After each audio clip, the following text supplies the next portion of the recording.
السلام عليكم البنات، كي دايرين؟ لاباس عليكم؟ صحيحه لاباس؟ عفواش راكم مبروكه بالصحه والسلامه وبكل ما تمنيتو ان شاء الله. اليوم نشارك معكم ارخص معسلات يمكن لكم تحضروهم في وجبه الافطار في رمضان الكريم. شي حاجه اللي رخيصه. هاد المعسلات معروفين بزاف عند الشرقيين تيحضروهم بزاف، وقلت علاش لا نحضرهم ونشاركهم مع المتابعات ديالي. دابا خليكم مع الفيديو حتى الاخر وفرجه ممتعه. بسم الله على بركة الله. بالنسبة للمكونات عندي هنا الروز.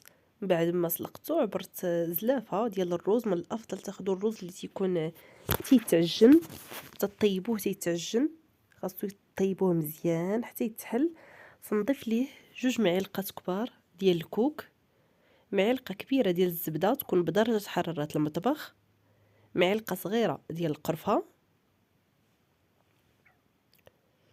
و2 معالق كبار ديال السكر كلاصي او السكر ثقيل،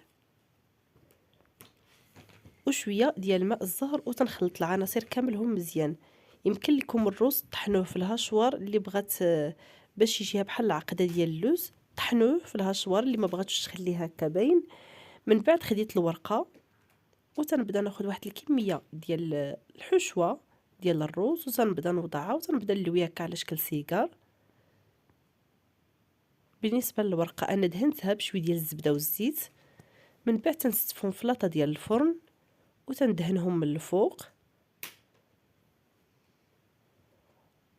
مزيان، وتندخلهم للفران على نار تكون مهيله حتى تيتحمروا لنا مزيان، ونطلقوا باش نوريكم الشكل النهائي ديالهم. هذا هو الشكل النهائي من بعد ما خرجتهم من الفران وهما سخانين. تنسقيهم بالعسل بهذه الطريقه. بالنسبه للاحتفاظ ديال هاد لي سيجار هادو، احتفظوا بهم في الثلاجه. من الافضل تصيبوا غير واحد الكميه قليله اللي تاكلوا نهار ولا يومين، وتعاودوا تصيبوا كميه واحده اخرى.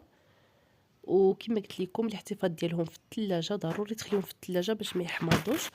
كما تتشوفوا زينت لهم الجوانب بشويه ديال الزنجلان، تيبقى تزيين اختياري لكم. نتمنى الاقتراح ديال اليوم يكون نال الاعجاب ديالكم وتجربوا هذه الطريقه هذه اللي بالفعل تجي بنينه بنينه بزاف. ما بقى لي الا نقول لكم الى اللقاء، الى فيديو اخر ان شاء الله. بسلام عليكم.